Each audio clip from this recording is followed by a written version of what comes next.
um pouquinho a respeito da aula de hoje. Eu imaginei que Vera apresentaria, mas aparentemente ela até agora não apareceu. Então, esse é um tema que eu venho pesquisando há alguns anos, depois, enfim, de ter pesquisado por muito tempo a questão da religião. E um texto central e que tem uma grande qualidade didática para nós é esse texto da Ana Paula Perrotta, que é As Leituras Elementares da Vida Acadêmica, Estudos sobre a Relação entre Humanos e Animais, onde ela faz uma grande resenha sobre a constituição desse campo de estudos e, ao final, ela menciona a constituição nacional no Brasil desse campo de estudos. E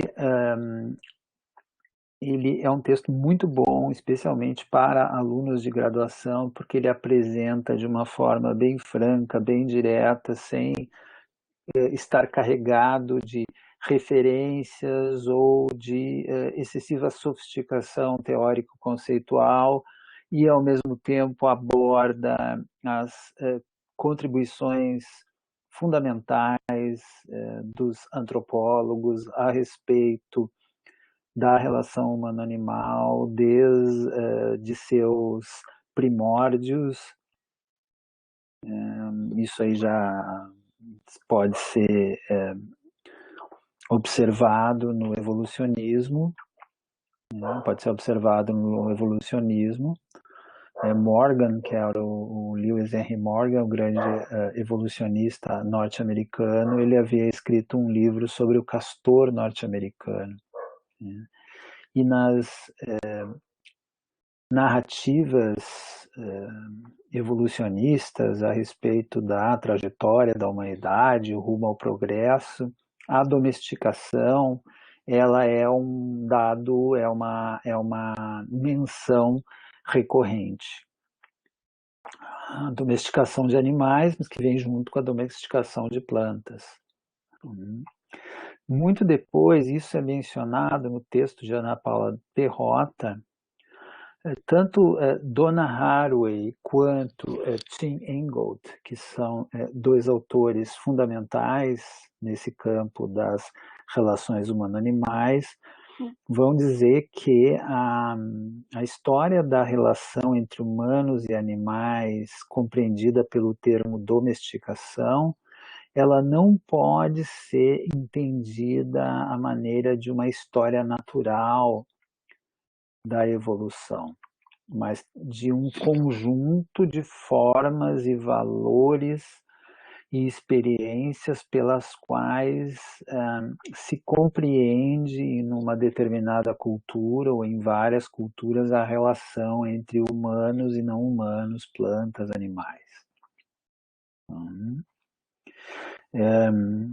E em muitas sociedades essa relação com não humanos implica em atribuir ao outro uma subjetividade, e uma intencionalidade. Isso é marcante nas sociedades indígenas aqui das Américas. Isso veio a conformar uma discussão e um termo chamado de animismo, que é um tipo de ontologia,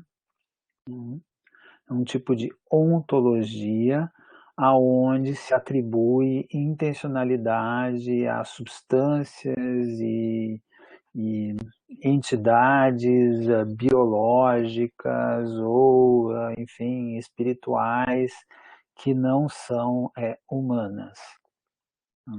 Então, no caso, um tigre, uma onça, enfim, um jaguar, uma anta, uma capivara, um peixe.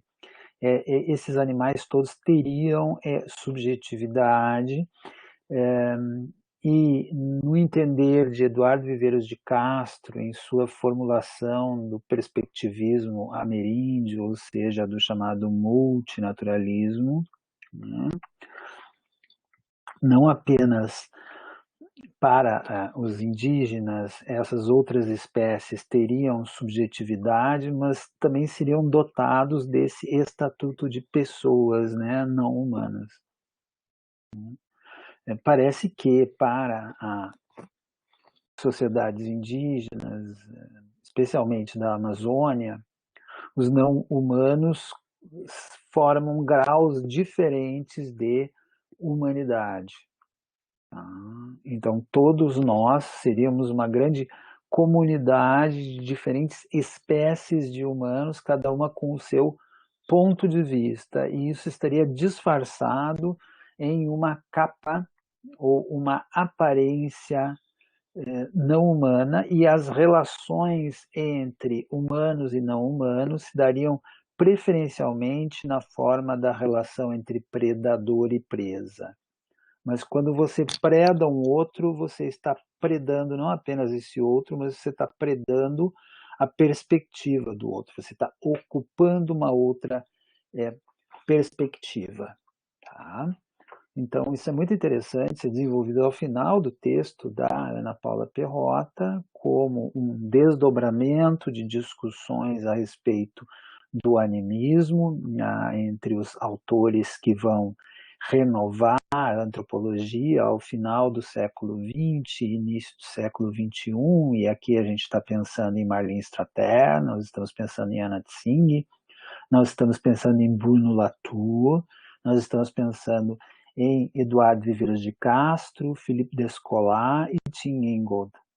Esses são assim os nomes maiores dessa renovação que depois veio a ser conhecida como virada ontológica. Mas voltando à história da antropologia, a Ana Paula Perrotta, nesse texto didático, tanto que ele é chamado de Leituras Elementares da Vida Acadêmica, ela vai mencionar os Nuer, do Evans Pritchard, que é esse estudo de uma sociedade nilótica do interior ali do Sudão, e ele vai fazer nos anos 30 esse estudo. O primeiro capítulo dos Nuer é o interesse pelo gado, porque é uma sociedade de pastores da África subsaariana. Uma sociedade conformada por rivalidades, por uma relação muito estrita com os aspectos ecológicos que determinam as variações de ocupação de determinados espaços e solos, de acordo com o clima, com o regime das chuvas, e isso também está interrelacionado com uma série de práticas e rituais dessa sociedade. E o primeiro capítulo, que é do livro, é esse interesse pelo gado, onde o Evans Pritchard, que tinha senso de humor, ele disse que era difícil a interação com os Nuer e que por muito tempo ele se sentiu acometido de algo que ele vai chamar de neurose. Ele faz uma corruptela da palavra neurose, transforma essa palavra em nueroses. Na verdade, os Nuer, eles desconfiavam de estrangeiros porque eles viviam, até hoje vivem, numa área tensionada por muitos conflitos. Então ali tem guerra civil, etc. E na área que hoje é o atual Sudão do Sul, mas naquela época vivia sob o colonialismo inglês na África. E o Evans Pritchard, o antropólogo, ele era claramente identificado como um representante desse inimigo colonial, né, que administrava com mão de ferro as suas relações com sociedades indígenas.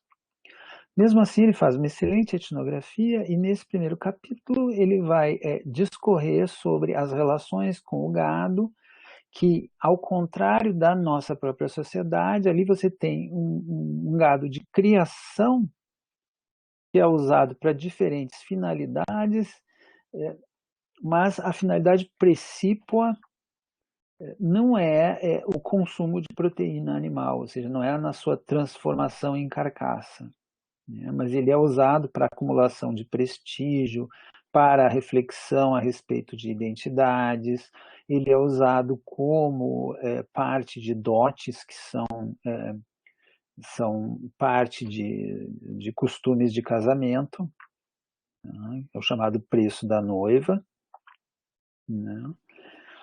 E ele habita aquele ambiente, né? Não há um pasto tão separado das aldeias, né? O gado está por tudo. O gado está por tudo e eles são muito orgulhosos do seu gado. Eles, tanto que o Evan Spritzer vai dizer que os Nuer eles operam na sua lógica linguística e estética a partir de um idioma bovino. Tá? Então, é um dos primeiros, uma das primeiras grandes etnografias que vão enfocar, entre outras coisas, a relação humano-animal na moderna antropologia, essa de caráter monográfico, inglês, tá? Depois, na chamada antropologia simbólica, nos trabalhos do Edmund Leach e da Mary Douglas, né, que são autores que são vistos na antropologia desafios, os animais vão começar a ser pensados como símbolos. É como diz o grande antropólogo Claude Lévi-Strauss. Os animais, eles não são apenas bons para comer, mas eles são bons para pensar. Ou seja, eles são símbolos que aparecem em mitos, em totens, enfim, em histórias, né, narrativas. Eles representam qualidades morais. Eles também são, evidentemente, utilizados em trocas comerciais ou trocas matrimoniais, mas eles têm um caráter de signo, eles estão sempre representando alguma coisa, né? Para a gente fazer uma analogia, nós poderíamos pensar nas fábulas do Esopo, onde os personagens, boa parte dos personagens são animais, né? Que através dessas histórias eles vão expressar qualidades morais. Ou seja, a simbologia, isso aparece também muito nas mitologias analisadas pelo Lévi-Strauss, né? Os animais têm uma presença fundamental nas histórias mitológicas, como eu dizia antes aqui, das sociedades ameríndias. Tá? Então, os animais em Lévi-Strauss não são bons para comer, mas também são bons para pensar, não são apenas bons para comer. Essa história do animal ser bom para comer é uma proposição típica do funcionalismo inglês, especialmente do Malinowski, se a gente pensar na teoria das necessidades do Malinowski. O animal está ali para atender uma necessidade humana, que é a alimentação, etc. E por isso nós criamos um sistema domesticatório, nós criamos esses animais como rebanho, etc. Mas esse argumento ele é recusado. O animal ele tem uma função que é cognitiva e é simbólica, que é mais importante. Né? Então, com o tempo, e a partir desses antropólogos simbólicos, a partir de Mary Douglas, a partir de Edmund Leach, sobretudo a partir de Lévi-Strauss, esse animal ele começa a ser pensado como representação privilegiada de determinadas operações lógicas ou qualidades morais, mas ele também vai ser pensado como um agente que ajuda a coproduzir, né, a nossa vida social. Tá? Ele passa não apenas a ser visto como um ser que, para determinadas sociedades, tem subjetividade, mas ele passa a ser peça fundamental na existência e reprodução do nosso próprio modo de vida ocidental. E isso a Ana Paula Perrotta vai explorar a partir dessa virada ontológica, ou seja, esse questionamento de determinados limites entre natureza e sociedade, que eram fundamentais para uma espécie de grande partilha, ou como Bruno Latour vai chamar num livro que é fundamental, que é de 1992, e que se chama Jamais Fomos Modernos. Eu recomendo que vocês leiam esse livro, que leiam, que anotem, que aprendam. Esse livro é fundamental como um marco nesta chamada virada ontológica. Antes da virada ontológica, se pensava que a antropologia era a ciência que pensava a cultura, enquanto que as ciências naturais pensavam a natureza. A natureza, para as ciências naturais, dentro dessa grande partilha, é uma natureza invariável, submetida a leis, né, que podem ser aferidas, pesquisadas, submetidas a experiências, teorizadas a partir dessas experiências, mas cujas leis e modo de funcionamento dessa natureza seria fundamentalmente igual em todos os outros, em todos os ambientes do mundo, em todos os ambientes do universo, e que ela não se modificaria. O que se modificaria seria a cultura. Estaria do outro lado, esta cultura estaria variável. Seria variável. Isso foi dito também num dos primeiros capítulos do Estruturas Elementares do Parentesco, de Claude Lévi-Strauss, de 1949. E quando Claude Lévi-Strauss está pensando a diferença entre natureza e cultura na antropologia, ele vai afirmar que a natureza é o domínio do universal submetido a leis e a cultura é o domínio do variável submetido a regras. As regras, elas são criações, elas são invenções humanas. Elas são normas criadas em sociedades históricas, né? E as leis seriam como se fossem os princípios da biologia, as leis da física newtoniana, enfim, as fórmulas químicas, elas seriam constantes. Então, é essa grande partilha, também chamada de grande divisão, que é questionada a partir desta virada ontológica do final do século XX, que vai colocar em questão esta divisão, e ela é oriunda de certa evidência etnográfica que reposiciona o quanto se deve levar a sério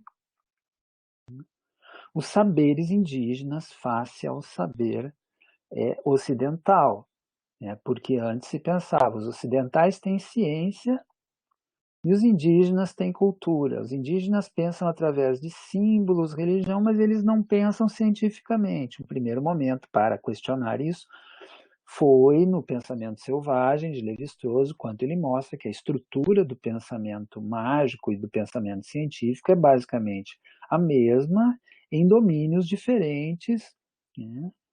E com âmbitos de aplicação e com graus de abstração que são diferentes. Isso é uma discussão bastante técnica que eu faço em aulas de teoria, não tanto na aula de indivíduo, pessoa e sociedade.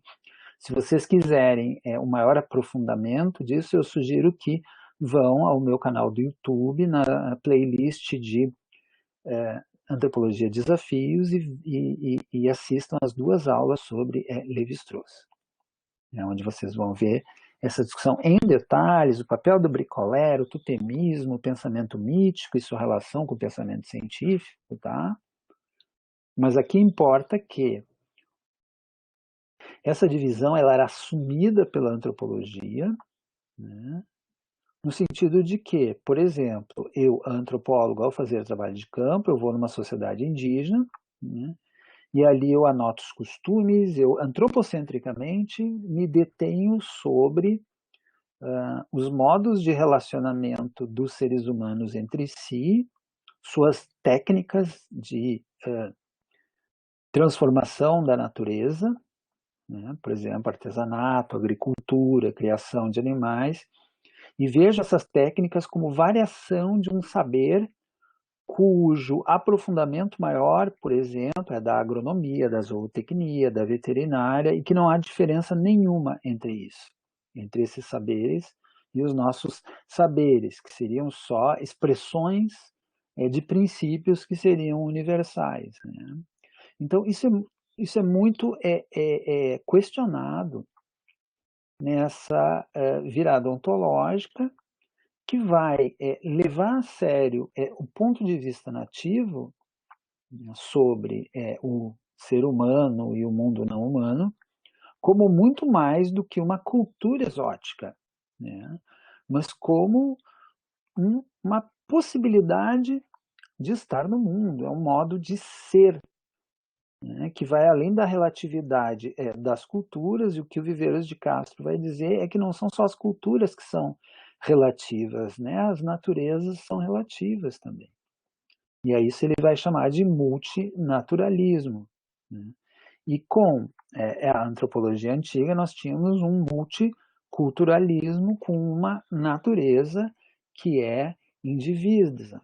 Com Bruno Latour, com Viveiros de Castro, depois com Philippe Descolat, com Tim Ingold, com Marlene Stratern, nós vamos questionar essa divisão entre mundo selvagem, mundo doméstico, natureza e cultura, a partir de construções não ocidentais desse mundo. Por exemplo, a Marlene Stratern, que fez o seu trabalho de campo em Monte Hagen, e ela é importantíssima porque ela, entre outras coisas, é uma das antropólogas que mais fortemente criticou uma certa ideia bastante naturalizada de gênero que se tem no Ocidente. Ela vai dizer, em Monte Hagen é muito diferente, o que nós chamaríamos de gênero é muito diferente, não existe fora de um âmbito de relações, ou seja, a socialidade ela está acima de uma construção natural prévia dessa diferença entre gêneros, né? Mas também eles não têm, lá em Monte Hagen, que é ali na Nova Guiné, eles não têm eles não têm essas categorias de natureza e sociedade, natureza e cultura, né? Eles não veem desta forma. Então ela tem no primeiro capítulo no primeiro capítulo de sua coletânea traduzida para o português. Nossa, eu peguei ela aqui há pouco, que não é o Gênero da Dádiva, embora o Gênero da Dádiva seja certamente o seu livro mais influente e importante, mas ela tem um capítulo chamado Sem Cultura, Sem Natureza, o caso Hagen. Tá? É o primeiro capítulo do livro, e eu pretendo incluí-lo em minha bibliografia da minha próxima disciplina da pós-graduação no semestre que vem, que é a Antropologia Contemporânea, onde eu vou partir de uma discussão natureza e cultura na virada ontológica, vou, enfim, discutir antropoceno, etnografia multiespécies, né, e chegar na biopolítica. Tá? Esse é o meu tema de casa aqui que eu estou fazendo o programa. Mas para nós, este questionamento a partir de etnografias indígenas pós-antropologia simbólica, né, onde se dá um pulo do simbolismo para a ontologia, né, ontologia, que é esta palavra que vem da sociologia, que vem da filosofia, né, e que representa a estrutura do ser.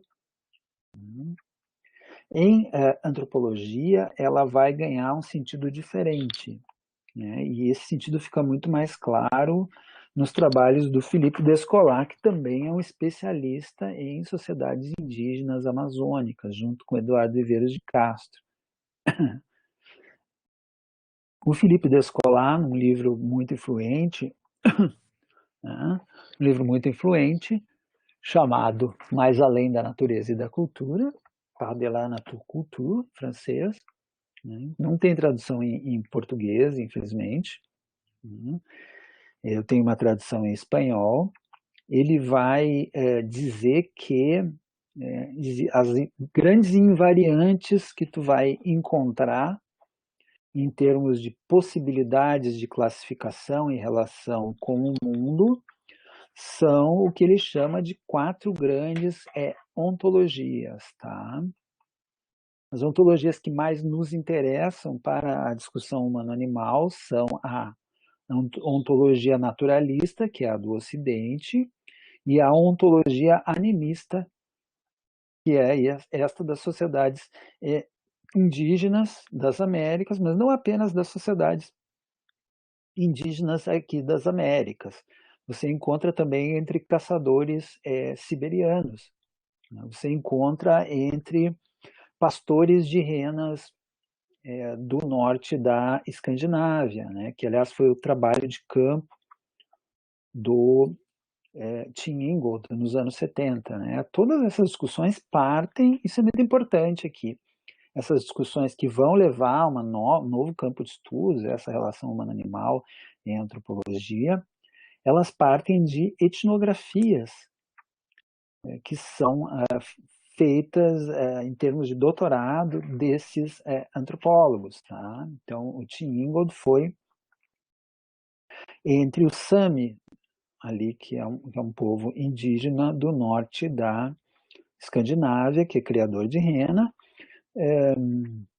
O Philippe Descolat fez o seu trabalho de campo entre os Achuar. Ele tem vários livros onde ele discorre sobre esse trabalho de campo. O mais detalhado que se pode baixar em português chama-se As Lanças do Crepúsculo, que é um relato da pesquisa dele, bastante extenso, que também é um relato de viagem. É como o Tristes Trópicos, do Lévi-Strauss, só que do Philippe Descolat. Eu assisti eu fui apresentado ao Philippe Descolat, estava numa viagem a Paris e estava num dia muito quente e ele ia fazer um debate sobre relação humano-animal num teatro chamado Teatro Odéon, que fica no centro de Paris. E ele ia debater com uma outra filósofa que é citada aqui no trabalho da Ana Paula Perrotta, né, que se chama Vinciane Desprez. Né? Pois bem, eu fui com a minha amiga que me levou lá, né, que é a Clarice Kohn. Fomos ao Teatro Odéon. E estava um dia, vocês não sabem como pode ser quente a França no verão, né? A gente fica imaginando, a Europa é fria, não é bem assim, pode ser dias muito quentes. E acontece que eu, no calor, às vezes a minha pressão baixa e eu pego no sono. E não deu outra, quer dizer, eu perdi a palestra porque fiquei dormindo no Teatro Odeon, enquanto simplesmente falava nada mais, nada menos do que Felipe Descolat. Né? Vocês verem isso como uma nota cômica, né? a, a, a essa aula. Tá? Não posso dizer que eu lembre do que eles conversaram, além do tema geral, que era essa a relação humano-animal. Né? A Vinciane Desprez, ela é uma filósofa que tem formação de biologia, ela escreve sobre etologia, ela é bem provocativa, né? E eles estão sempre discutindo se existem esses pontos de vista dos animais, né? E para nós a importância de atribuir uma consciência do mundo aos animais a partir dessa discussão que pode ser árida da virada ontológica, ela ela tem como consequência importantes discussões, por exemplo, na área do direito. Para você atribuir direitos a animais, você tem que partir de determinadas premissas que são corroboradas, inclusive pelas ciências duras. Uma delas é a ciência dos animais. Isso é uma nota. Vocês sabem o que é ciência?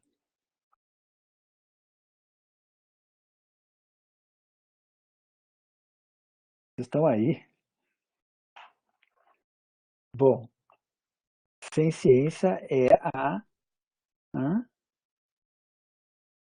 Estou vendo que ciência é a capacidade de sentir dor ou prazer, ou seja, é a ideia de que em algum nível existe uma consciência da individualidade de um ser vivo, tá? Existe a consciência e a senciência. Sentient, em inglês, fica mais claro, vem do verbo sentir. Em vez de você perceber mentalmente, você sente. E esse sentir é um tipo de consciência de si no mundo, né, que te leva a ter medo, a ter fuga, a ter atração, presa, desejo, uma série de coisas. E é um tipo de inteligência que te dá um status de sujeito de direito em algumas legislações. É o que está acontecendo. Antes os animais eram pensados como coisas apenas, como propriedade. Então, eles não poderiam ser sujeitos de direito no mesmo sentido de que as pessoas humanas. Mas no momento que tu reconhece que eles têm ciência, eles podem ser considerados sujeitos de direito, o que ainda não é pessoa humana, mas já os tornam passíveis, como aconteceu, por exemplo, na Argentina, de serem objeto de um habeas corpus, como aconteceu com um macaco que estava numa jaula, né, num zoológico argentino. Tá? Isso só acontece porque esse macaco é considerado um sujeito de direito, ainda que essa atribuição de direito se dê por semelhança. Tá? Por semelhança. Ninguém pensa em atribuir a um atum ou a um salmão a ideia de que eles possam ser sujeitos de direito.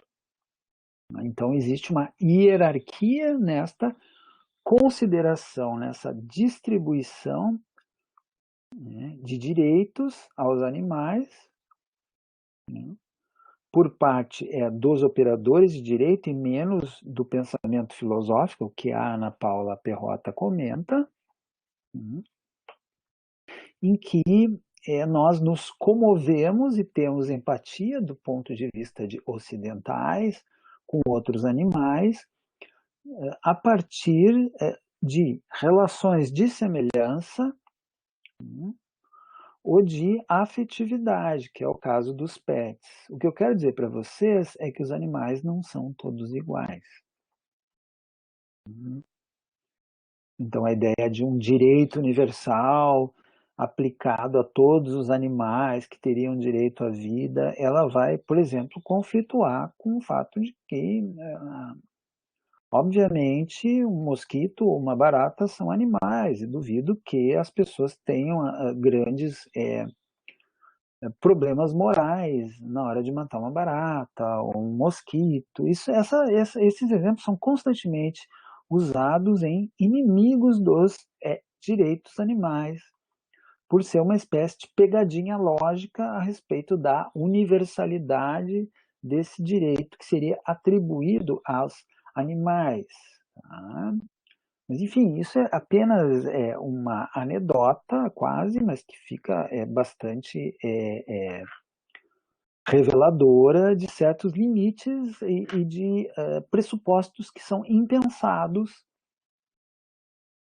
dessa fronteira humano-animal, que ela não é só uma fronteira conceitual, ela é uma fronteira moral e ela parte de um tipo de sociedade, eu volto ao descolar, que a partir da Idade Moderna vai desenvolver uma ontologia ou uma cosmologia, se vocês quiserem, que Descolar chama de naturalista.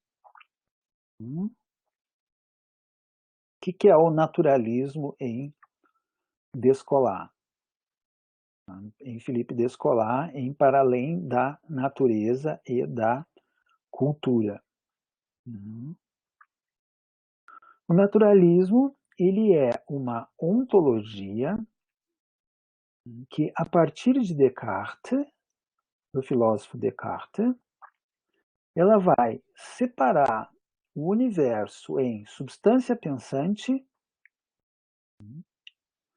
e substância não pensante, que são as coisas do mundo que não são humanas.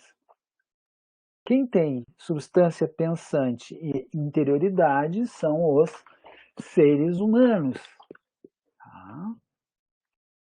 E só os seres humanos, para Descartes, teriam esta interioridade, capacidade reflexiva, capacidade de racionalizar, ou seja, só os seres humanos, Deus também, mas, enfim, como Deus é um ente exterior, é um criador que não está aqui no mundo, e nós todos, humanos e não humanos, seríamos criados por Deus, né? Apenas teríamos a condição de sermos criados à sua semelhança, ele não entra nesta reflexão, nesta meditação do Descartes.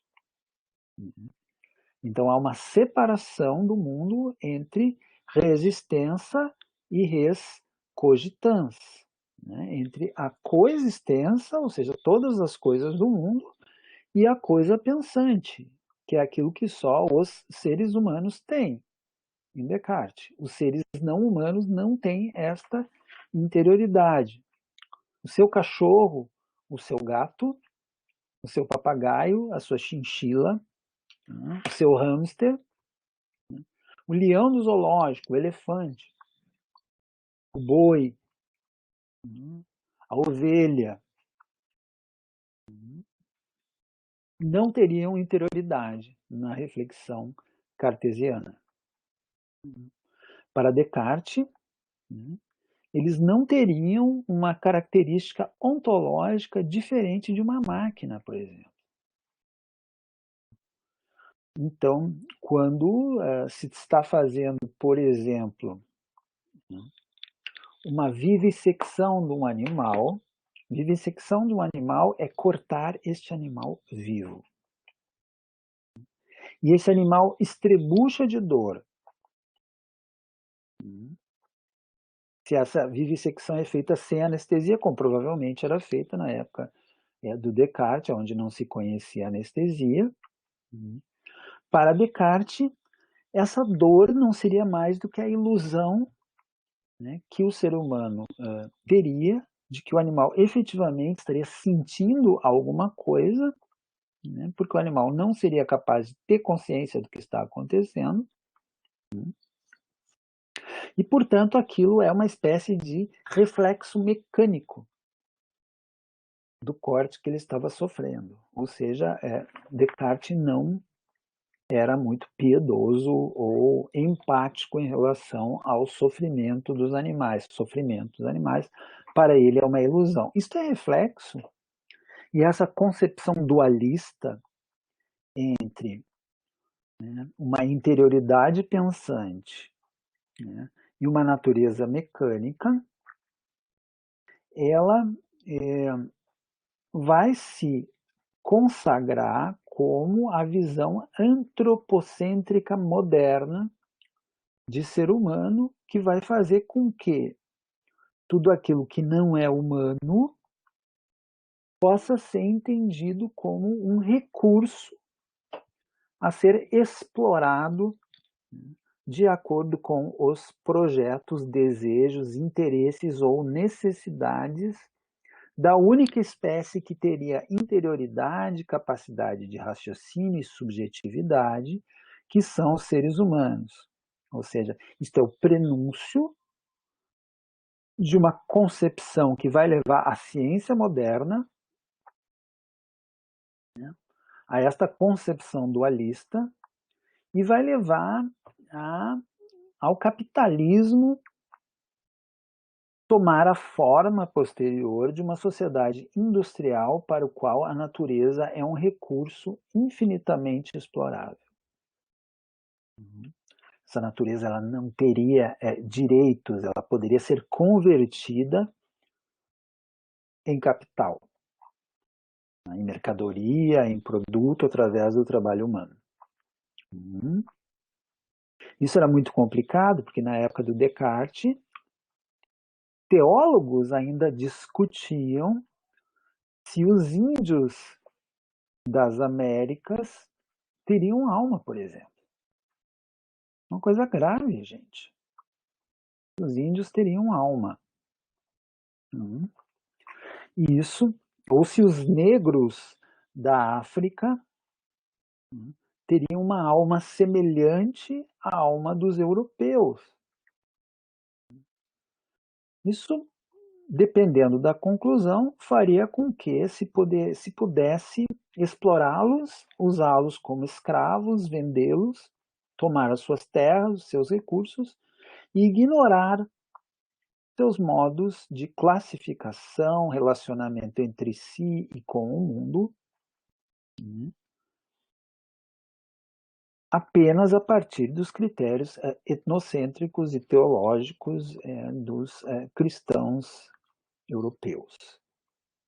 Então, eu quero mostrar para vocês que esses movimentos, constituição do capitalismo moderno, da ciência moderna, da sociedade industrial, da relação humano-animal,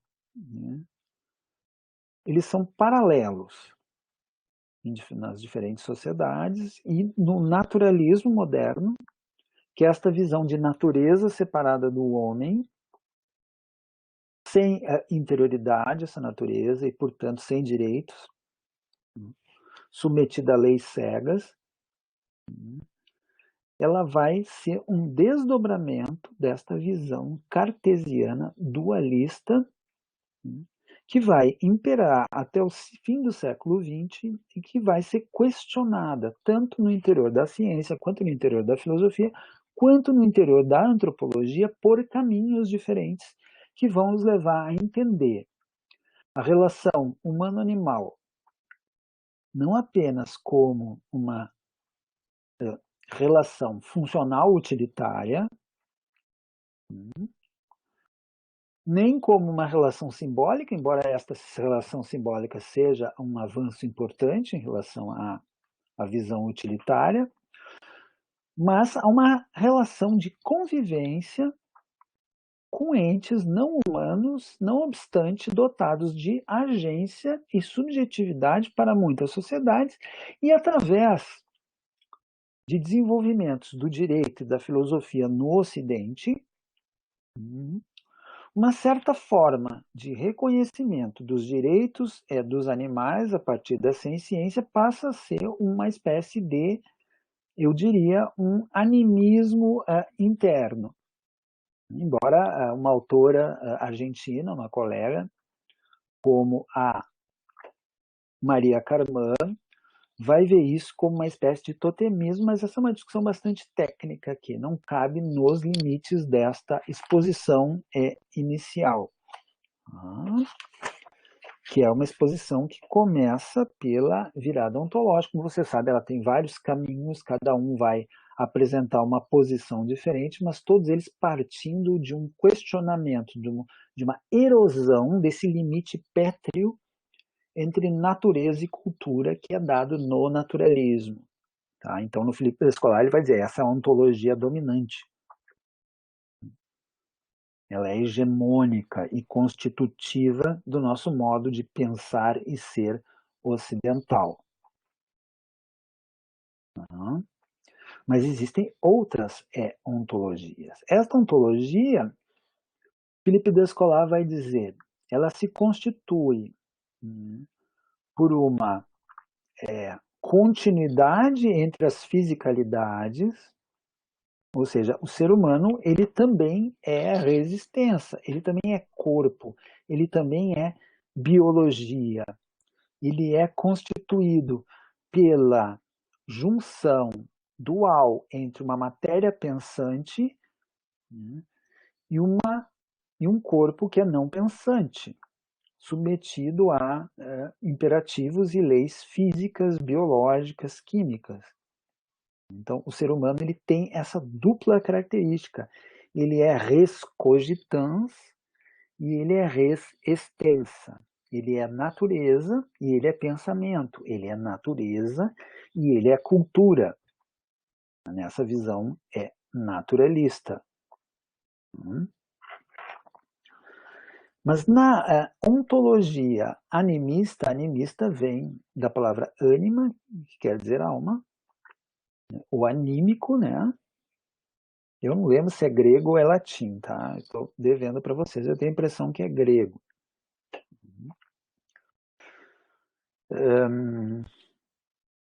Enquanto no naturalismo existe o que Felipe Descolar chama de continuidade de fisicalidades associada a uma descontinuidade de interioridades, porque para Felipe Descolar a oposição entre interioridade, ou seja, a subjetividade, e fisicalidade é universal, seus modos de composição são diferentes de acordo com os povos.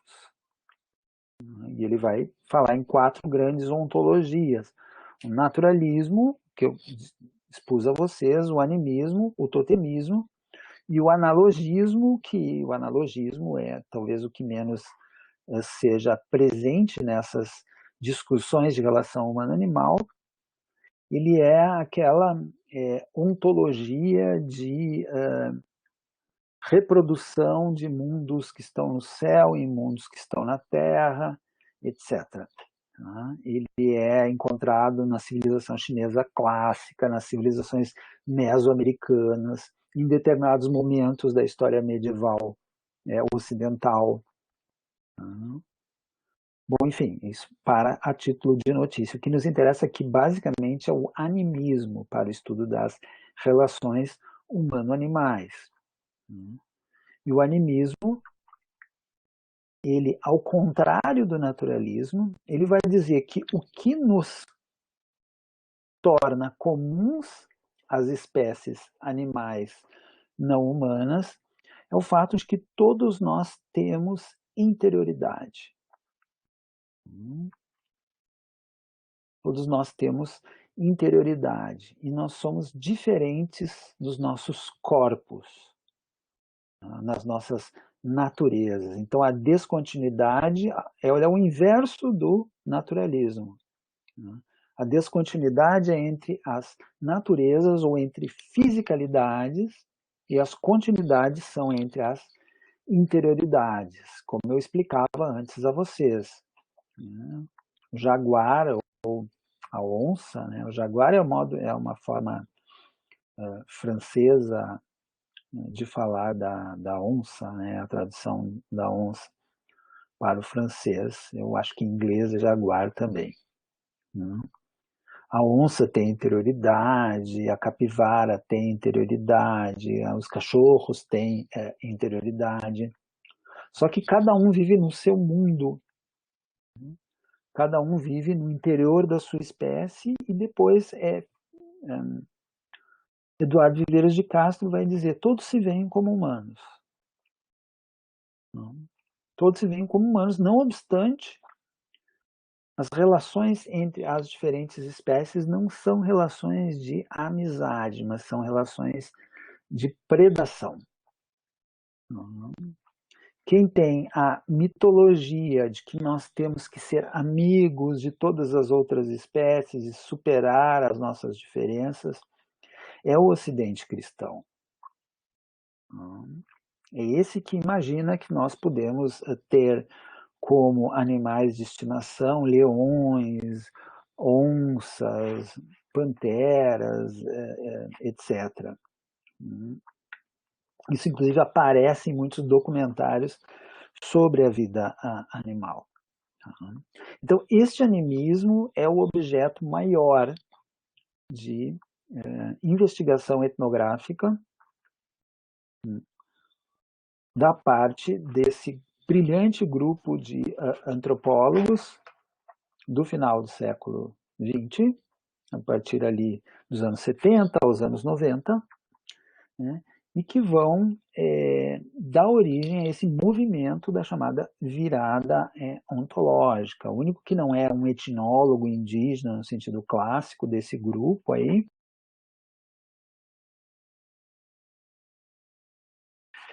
e ele chega a essa conclusão através da sua antropologia da ciência ao questionar o que ele vai chamar de modernidade. A modernidade é a época aonde, através desses raciocínios científicos e naturalistas, nós, segundo Bruno Latour, imaginamos que produzimos substâncias ou objetos de conhecimento que são puros, né? Ou seja, não contaminados, né, pela moralidade, pela afetividade, etc., né, que são, enfim, as instituições modernas, que são a natureza no sentido moderno. E ele vai dizer que, ao contrário, né, dessa tentativa de purificação, e toda tentativa de purificação é uma oposição de separação entre natureza e cultura, ou de natureza e sociedade, se constituem estranhamente o que ele vai chamar de híbridos, que são os efeitos não pensados, né, dessa constituição moderna, né, essa constituição que é derivada de Descartes, essa separação, fisicalismo e interioridade, como diria o Philippe Descolat. E ele, junto com Descolat, com Viveiro de Castro, com Marlene Straterna, ele vai dizer: nós não temos que pensar em termos de grupos fechados ou de indivíduos que pré-existem e depois vão se vincular, né? As relações entre agentes, que ele vai chamar de actantes, o Bruno Latour, humanos e não humanos, heterogêneos, e esses não humanos não precisam ser só sujeitos vivos, isso, nesse sentido ele estende o raciocínio para além desses limites biológicos, pode ser qualquer tipo de material que entra no que ele vai chamar de rede, que é um conjunto de associações, né? A sociedade, para o Bruno Latour, é formada de associações entre elementos que viram atores ou actantes que são heterogêneos e que desempenham um papel, né, na produção de... Aí é que está. Ele vai substituir a palavra sociedade, o Bruno Latour, pela palavra coletivo. Então, são coletivos de humanos e não humanos. Da mesma forma, nós temos coletivos de humanos e não humanos nas nossas relações com animais de estimação, com animais de criação, com animais selvagens. Todos eles vão se transformando a partir dessas relações, né? E a narrativa central da história da nossa relação com as espécies animais vai ser chamada de domesticação.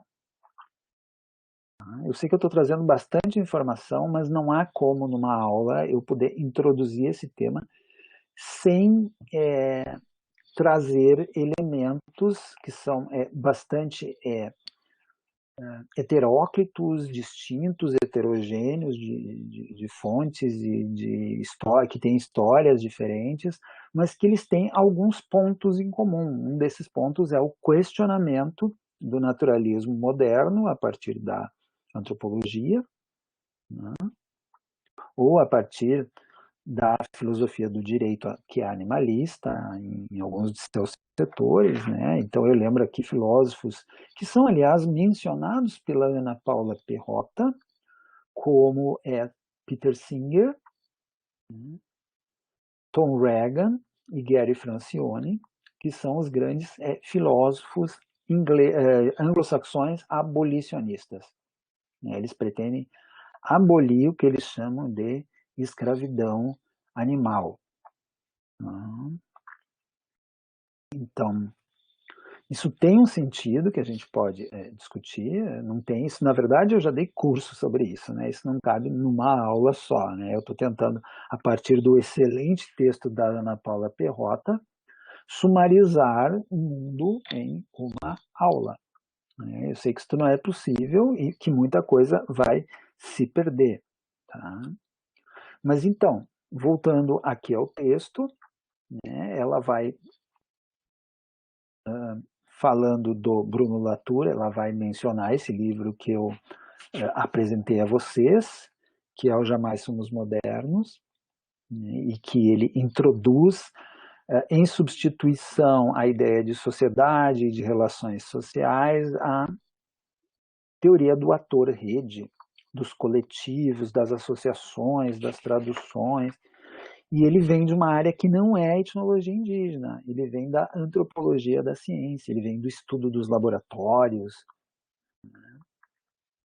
ele vem dessa etnografia que vai justamente questionar. Isso é muito interessante, que por um outro caminho ele chega à virada ontológica, que é o caminho dos estudos de ciência e tecnologia, porque até os anos 70, esses estudos de ciência e tecnologia, eles faziam essa partilha, né? Essa partilha em que ao sociólogo ou ao historiador caberia estudar e desvendar as condições institucionais e sociais do procedimento científico e também as suas redes de poder, as suas estratégias de competição e de acúmulo daquilo que Bourdieu vai chamar de capital científico. E os cientistas estariam em sua autonomia utilizando livremente uma busca de conhecimento que, em tese, não é diretamente afetada por essas condições, ou seja, uma partilha entre o método científico, que é rei, e que não vai ser contaminado, ou seja, aquela ideia de purificação, que eu falava a vocês, do Bruno Latour, ele não vai ser contaminado, né, por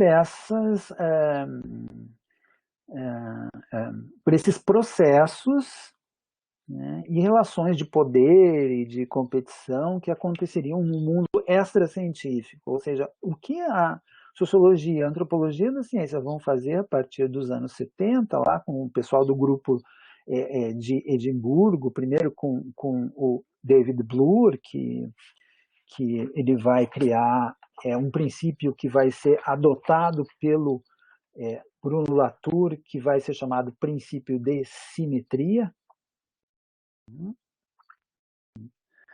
Eles vão sustentar que o conhecimento naturalista é também um conhecimento relativizável.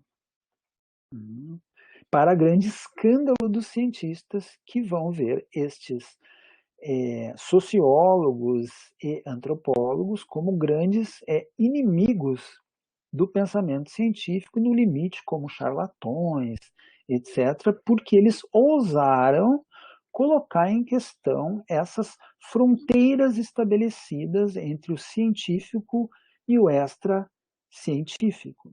Ou seja, por um outro caminho,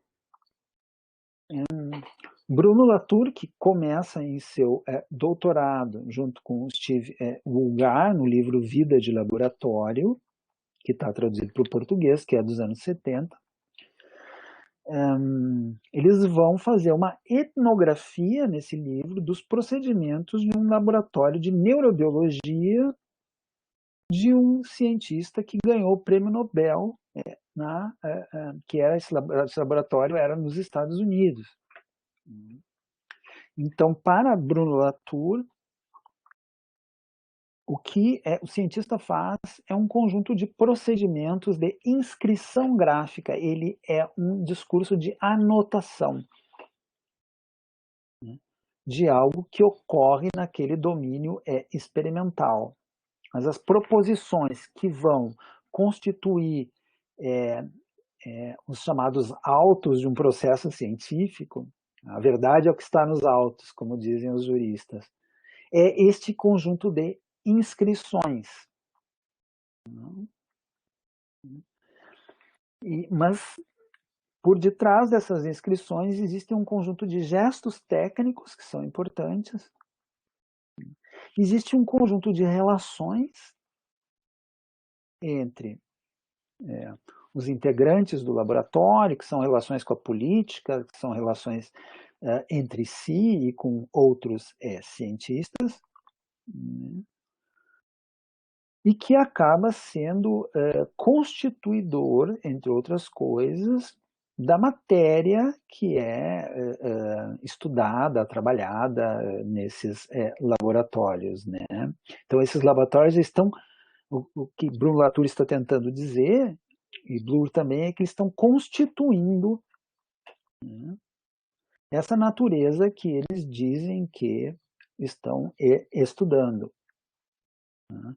E isso é um tipo de proposição inaceitável para os filósofos da ciência mais tradicionais e para cientistas, né, de um modo geral. Então, isso, enfim, esteve relacionado ao que nos anos 90 se chamou guerras da ciência. O que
a minha internet caiu, gente, tá?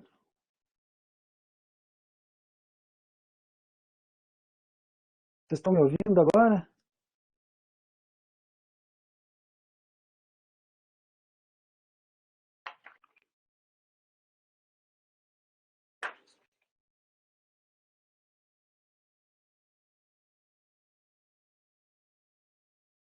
Estão me ouvindo?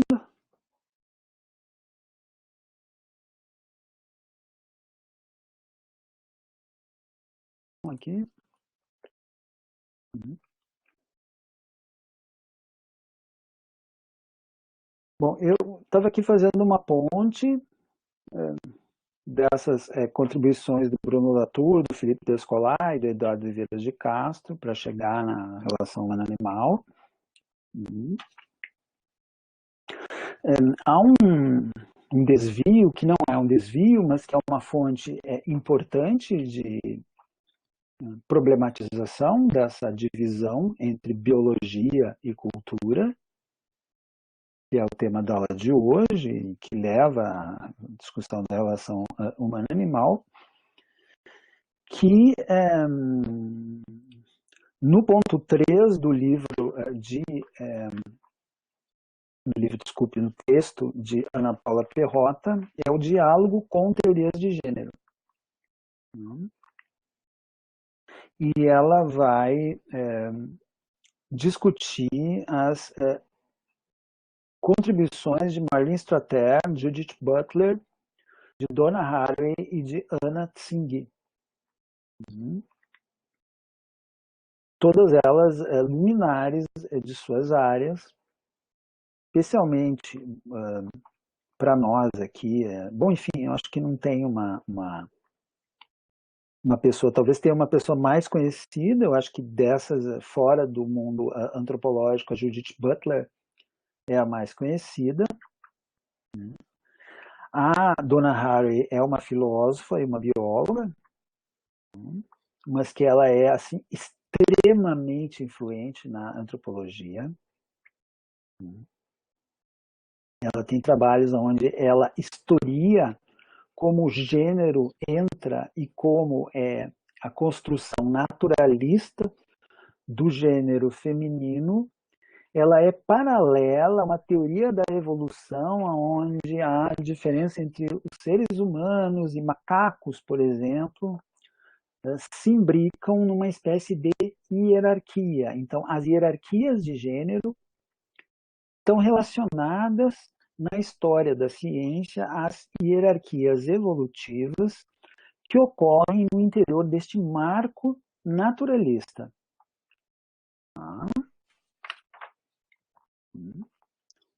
Esse marco é naturalista. E a Donna Haraway, ela vai fazer, além de críticas e estudos em filosofia e história da ciência, discutindo muito o gênero, ela vai incursionar na ficção científica e na relação humano-animal quando ela vai falar em ciborgue. Ela tem o Manifesto Ciborgue, né? E o Manifesto dos Animais de Companhia, né?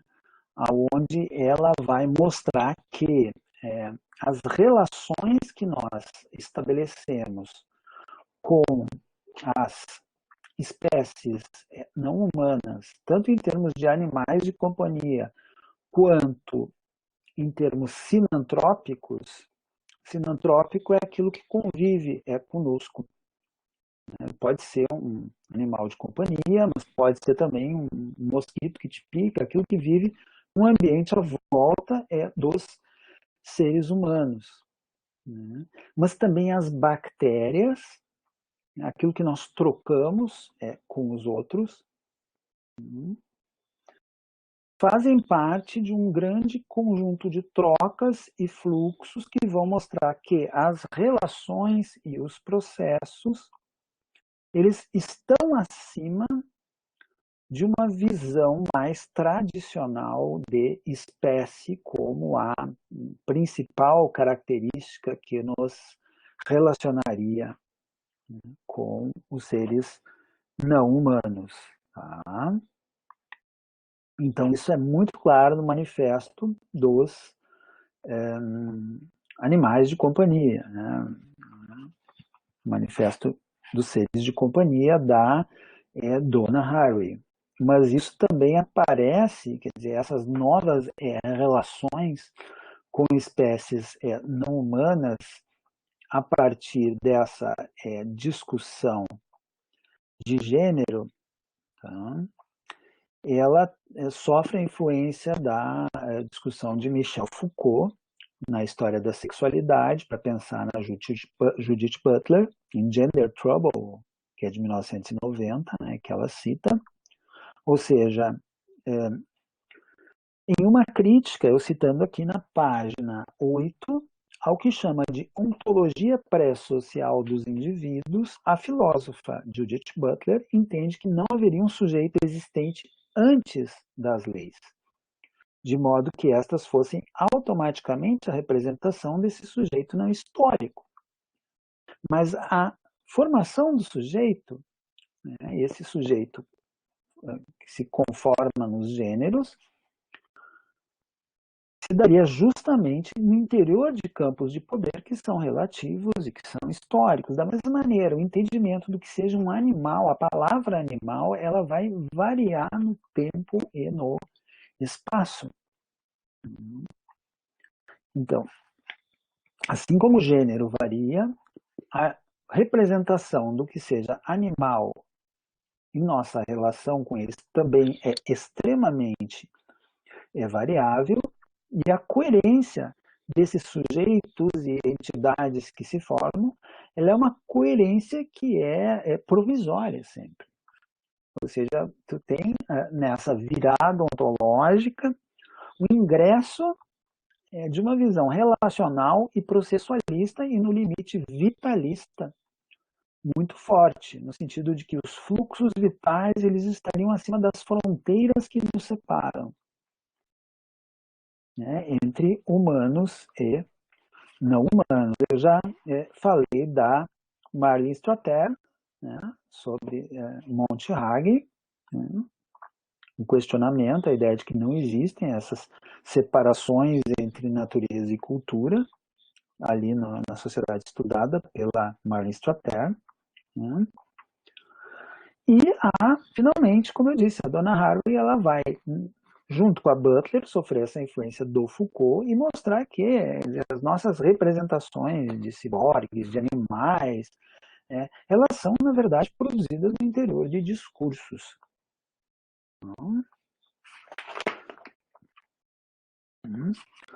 E, finalmente, a Ana Paula fala de alguns filósofos e antropólogos, de George Agamben, de Jacques Derrida, de Edmond Leach, que vão questionar essa fronteira humano-animal.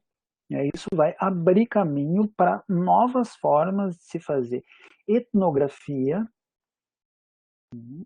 e também direito, onde os animais eles tenham um certo estatuto de agência não humana, mas nem por isso é desprovida de uma certa persona, e que estará dependente de um conjunto de relações. Isso vai se aplicar ao raciocínio sobre a domesticação dos animais, e aí ela vai citar um antropólogo francês, o Jean-Pierre Digard,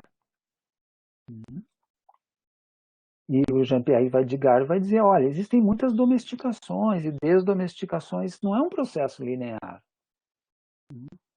O que importa é entender essa domesticação como uma espécie de relação de poder e de ação que se exerce sobre outros seres.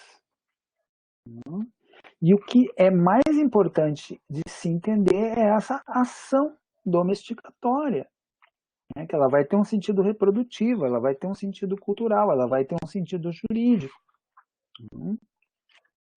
Mas, sobretudo, elas são sempre ações que vão formar sistemas abertos. E essa ideia de sistemas que estão em abertos, em constante transformação, ela aparece também no trabalho do antropólogo Tim Ingold, no livro que ela cita, O Estar Vivo, que tem em português, quando ele vai falar em emaranhamentos.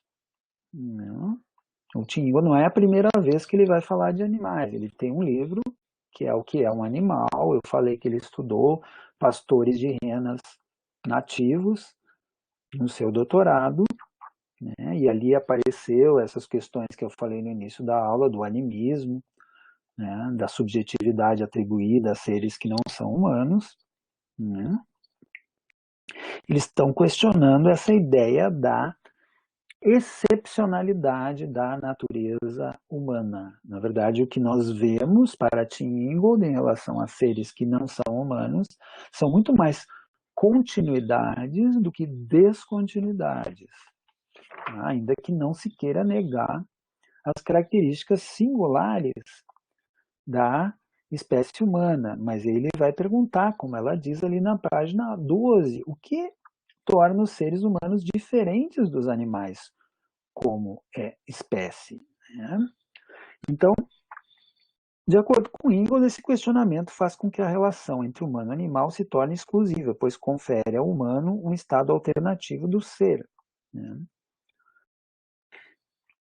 E a concepção moderna vai ser dividida numa parte imersa na condição física da animalidade e outra na condição moral da humanidade. Então, essa separação que é colocada em questão pela virada ontológica. Então, é preciso entender a humanidade como espécie, tá? É uma visão biológica, mas existe uma visão que está misturada com ela, que é uma visão moral. A condição moral de humanidade, ela é transportada para outros seres humanos quando nós entramos no interior da exploração dessa perspectiva animista, ou dessa ontologia animista, mas quando nós falamos em direitos dos animais também. Quando nós falamos em direitos animais. E aí, em Tim Ingold, um texto que é fundamental, que é da confiança à dominação, né?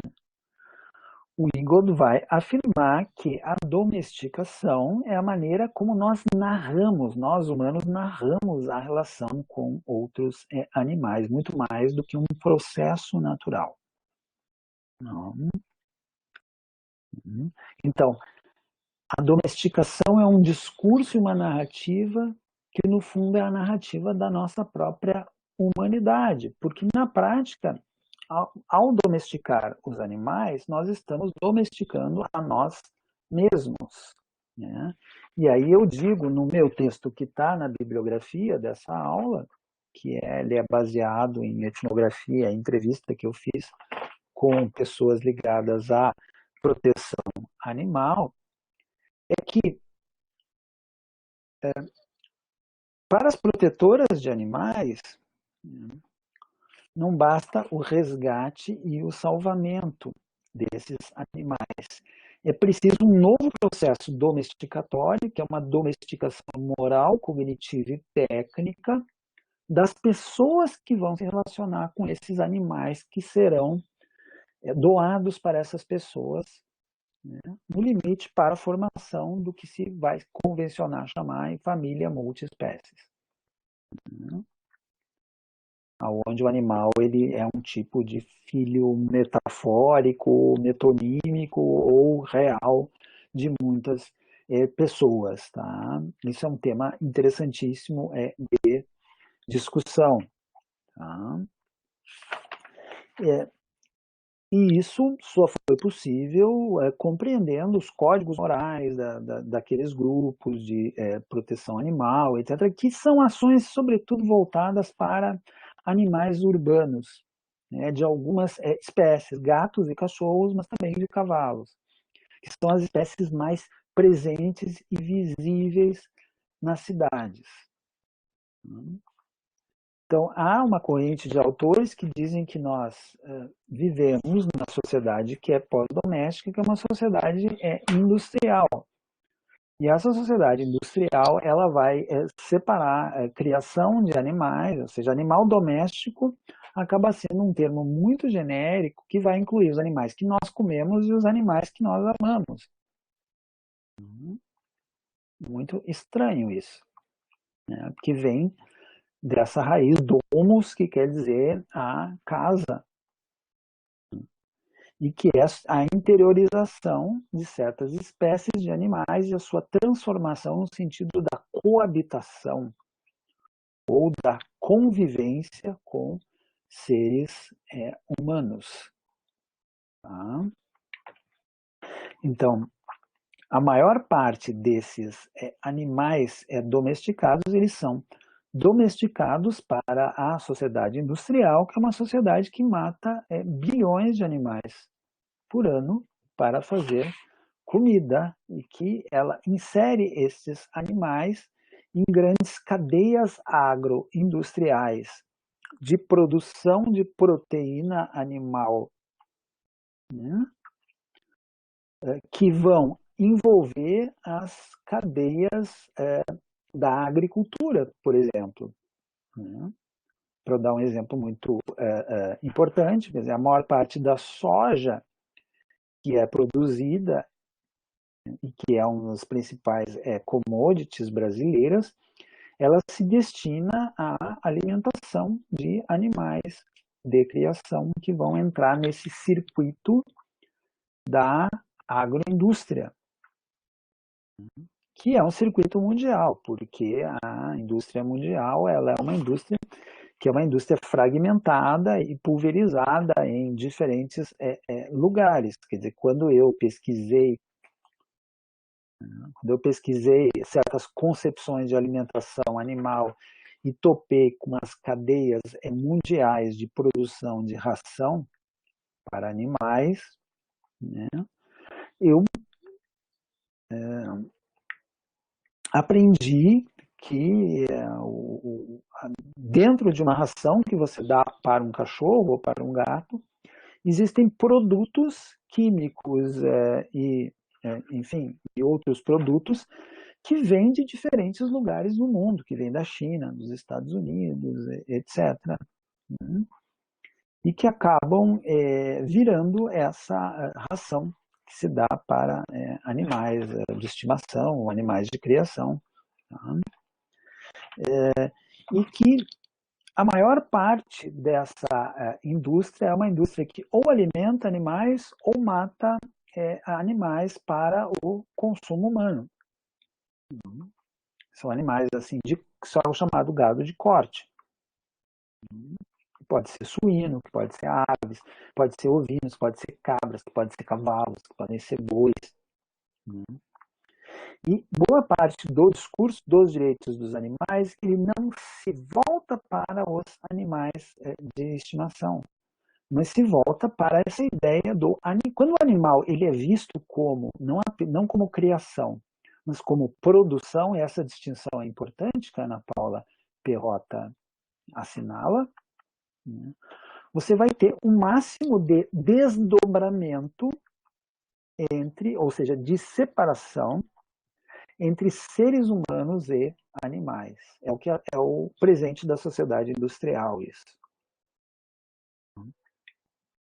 Você tem o máximo dessa separação, onde o animal vai ser visto como um objeto. Então, um dos trabalhos que eu orientei, que virou livro, né, que é de Carcaças e Máquinas de Quatro Estômagos, do Caetano Sordi, ele é justamente sobre essa visão e esse conjunto de operações de produção material, técnica e simbólica, né, de animais em carcaças, né? O que importa, o que dá o rendimento final para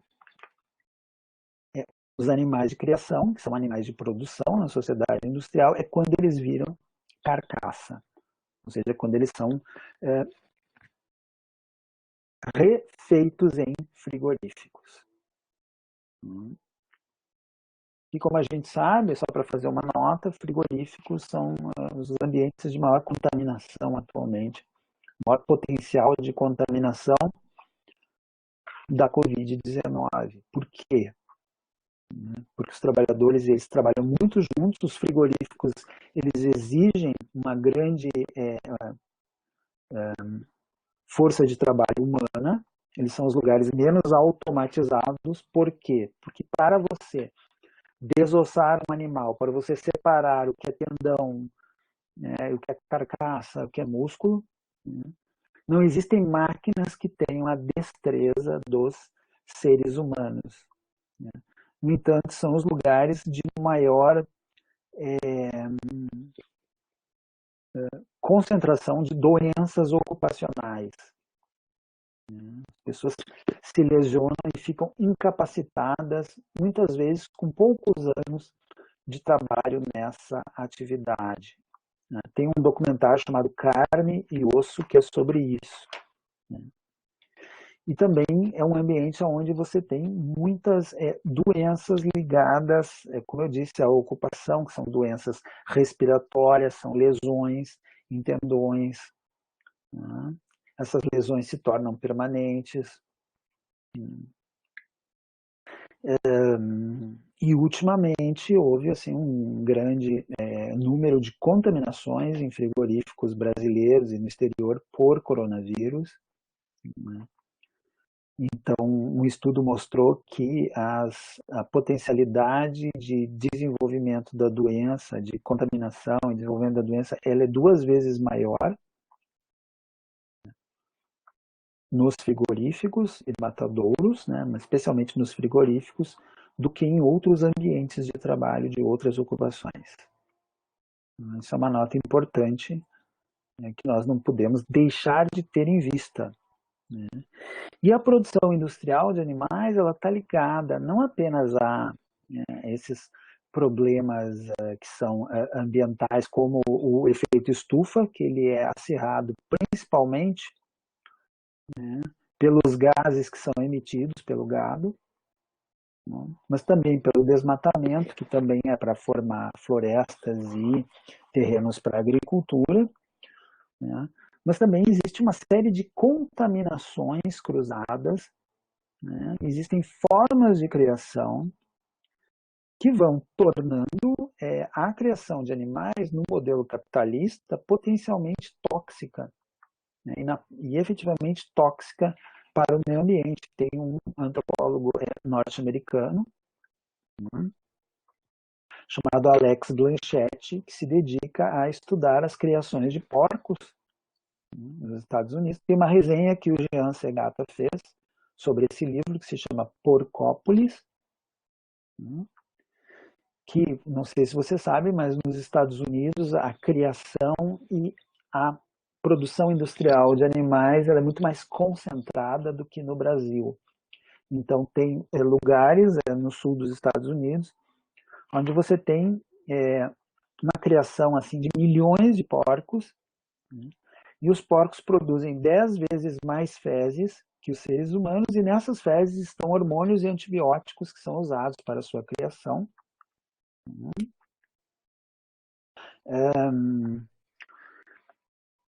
E essas fezes são altamente tóxicas, não apenas esses hormônios ou antibióticos, mas pela sua quantidade acabam poluindo lençóis freáticos. E as pessoas que são ligadas à criação de animais ou que vivem nas vizinhanças, muitas vezes são migrantes latinos, ilegais, são comunidades afro-americanas, né? Eles sofrem diretamente os efeitos dessas contaminações com um grande número de doenças, inclusive câncer e outros tipos de enfermidades ligadas à intoxicação crônica e aguda por, enfim, metais pesados e outras coisas que tem no ambiente, e porque o calor e a atmosfera faz com que as fezes dos porcos, né, acabem se misturando na atmosfera, formando uma espécie de nuvem tóxica na região. Então isso é documentado, é etnografado no livro Porcópolis. Tem a resenha que eu falei a vocês, que o Jean Segata, a Luísa Mucilo e a Luísa Beck fizeram, não, acho que foi só com a Luísa Mucilo, fizeram sobre esse livro que não está traduzido para o português.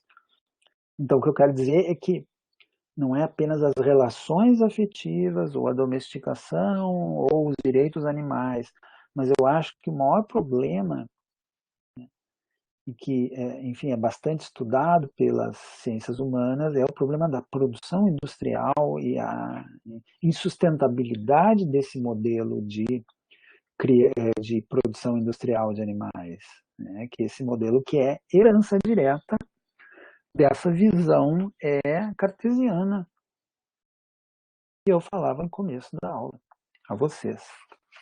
Ah.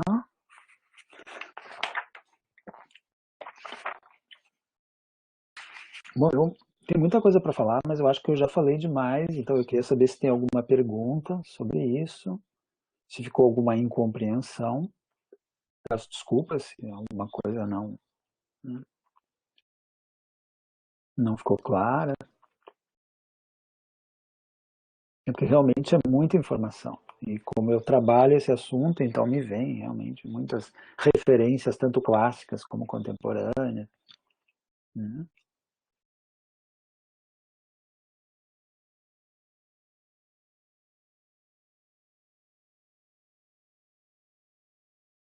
Então, Carla, eu estava fazendo propaganda para ti que alguns desses temas eles vão estar lá na antropologia contemporânea, que ela vai partir da relação, é a divisão é natureza e cultura na virada ontológica, ela vai, vou discutir a questão ambiental também do antropoceno, na antropologia, vou chegar na etnografia multiespécies e na biossegurança. E todos os autores que eu fiz referência contemporâneos hoje, eles vão estar nessa disciplina da pós-graduação que eu vou dar nas sextas à tarde. Tá? Se tu tiveres algum interesse em uma disciplina eletiva, vai estar aberta a participação. Enfim.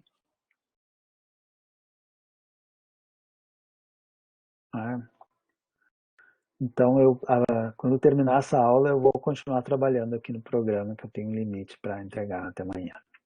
Mas se não houver perguntas, eu proponho que a gente fique por aqui. Ah, se quiserem fazer um comentário.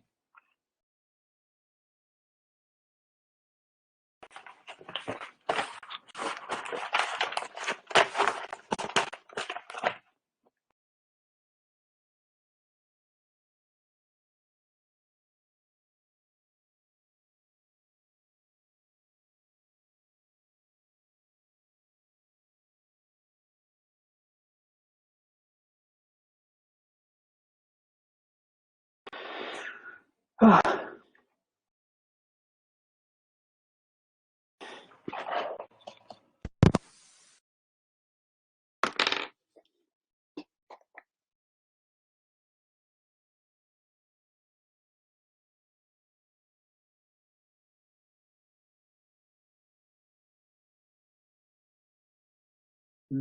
verdade.